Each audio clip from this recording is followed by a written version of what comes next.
هتعيط؟ لا كمل، اتأثرت جدا بالحته دي. كمل. لما نخش في الموضوع ملتهب بتلاقيني بعرق. وخلي بالك برضو عشان احنا اللهب اللي احنا قاعدين فيه درجة الحرارة. تعرف فيلم لهب ولم يعد؟ طب انت عارف الفيديوهات اللي هي بتاعت اللي هو يجيب لك اغلى حاجه من محل وارخص حاجه، يعني مثلا يقول لك النهارده هناخد اغلى وارخص كيلو كفته ونشوف قد ايه وندوقهم والحاجات دي. هو منطقي ما يطلعوش زي بعض. هقارن ايه يعني هو لو يعني اصل هو اكيد بس ساعات بيبقى الوزن مش اقل وبتاع. والقافيه تحكم. القافيه تحكم على فكره. الدقيقه كانت تقريبا بجنيه ونص. جنيه ونص. لو فتحت عليا هدفع جنيه ونص، وجنيه ونص دول كانوا يفطروني يعني. دي بتاعت ام كلثوم، فطروني دي. ده اللي كنت خايف منه. كنت خايف تقاطعني في مره تقول حاجه زي كده. اللي حصل معلش، ان شاء الله ان شاء الله. المهم كمل. زمان عشان كانت الدقيقه غاليه جدا. عمال يغنيها.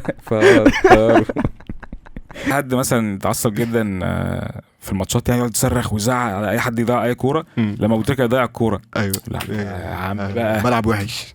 يا عم ما تخليناش نتعصب، ما رضاش تحصل عليا. بس خلي بالك مدرك برضه بيضيع ويعمل لك كده مبتئس. اصل هو عنده رصيد رهيب يعني. صح. ما ضيع اللي ضيعه يا عم.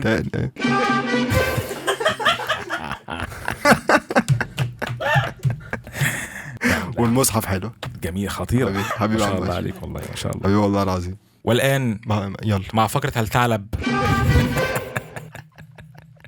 لا مش طالب فوكس طارق. تعرف ان في دول الكلام ده عادي، انك تفسي عادي والحاجات دي، بس تتكرع لا، عيب جدا وغريبة جدا. تتكرع تهزر انا اكرعك بره. 100 مرة اقول لك صالح جمعة وانت مش قاعد تصالحه. كل مرة تزعلوا مننا. انا برضو من المناسبات اللي بستغربها وما اعرفش معناها لحد دلوقتي، ال40. خلي بالك ال40 دبل فيس، يعني في 40 في الحلو في الحزن. في 40 حد توفى، وفي 40 40 حد توفى. دي كانت حادثة. يا ساتر يا رب.